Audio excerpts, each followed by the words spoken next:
Balik trabaho na tayo mga idol.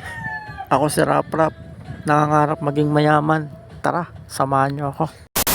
Balik trabaho na tayo mga idol kasi tapos na yung 10 days ko na leave. Pero yung 10 days na leave na yun mga idol, walang bayad yun kasi bago pa lang ako sa trabaho. Kailangan ko na rin bumalik sa trabaho kasi wala na rin akong pera. Pamasahe pa lang papuntang Leyte, 6,000 na balikan. Tapos panggastos pa araw-araw, ubos talaga yung pera ko.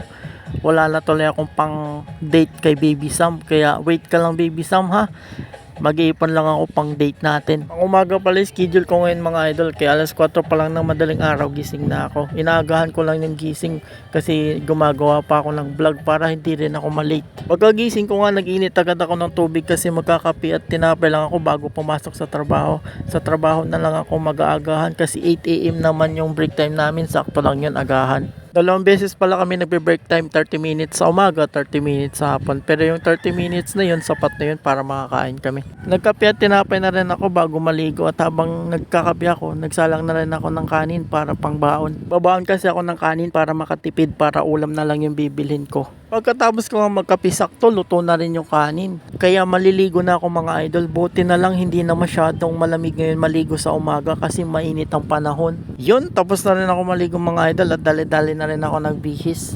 Yan pala yung uniform namin mga idol. Maganda yung uniform namin yan mga idol kasi manipis lang, hindi masyadong mainit. Pero sa trabaho namin mga idol, mainit talaga. Lalo na ngayon, mainit yung panahon. Nilagay ko na lang pala sa plastic yung kanin kasi pwede naman humiram ng plato sa kantin. Ayun yung mga idol, papasok na tayo. Helmet lang muna ni ate yung gagamitin natin, hindi niya naman to ginagamit. Yung helmet ko kasi ginagamit ko lang yan pag pang long rides. Malapit lang naman yung pinagtatrabahuan ko, 10 to 15 minutes na biyahe, depende pa rin kung traffic o hindi. Kaya ito lang muna yung gagamitin natin kasi medyo malapit-lapit lang naman. At paglabas ko nga ng bahay mga idol, nagulat ako kasi maaraw na. Dati kasi pag nalabas ako, madilim pa, kaya chinik ko agad yung oras. Pero maaga pa naman. Siguro nagbago lang talaga yung panahon. Lahat naman nagbabago. Tulad dati kami pa, pero ngayon masaya na siya sa iba. Kung wala ka na maintindihan. Sheesh! Ayun nga mga idol, tinanggalan ko na ng takip si Tetsuya. 10 days ko rin hindi nagamit to si Tetsuya. Iniwan ko lang kasi muna siya nung nagbakasyon kami ng Leyte.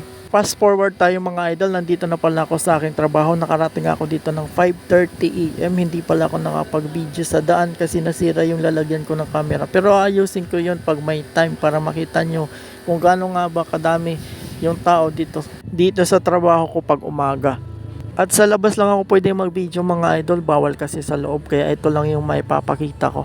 Fast forward na naman tayo mga idol. First break time na namin. Ang ulam ko pala ay gulay na pakbit. Wala palang takbo yung linya namin ngayon mga idol, kaya na-assign ako ngayon sa printing. Okay lang naman sa akin kahit saan ako i-assign. Ang importante sa akin, mayroon akong trabaho. Hindi ako satisfied sa ulam ko ngayon mga idol. Hindi talaga ako mahilig sa gulay. Second break time na namin mga idol, nagmerienda na lang ako. Ang binili ko na lang pala ay hotcake at siopaw. Bumili na rin ako ng Sprite pang pa-refresh kasi sobrang init talaga. At ito na nga yung pinakamasarap na moment, yung uwian. Kaya hanggang dito lang muna yung video natin mga idol. Maraming salamat sa pagsama at panonood. Pasyensya na kung ito lang yung naipapakita kong video sa aking trabaho kasi bawal talaga. Kaya hanggang sa muli, bye bye!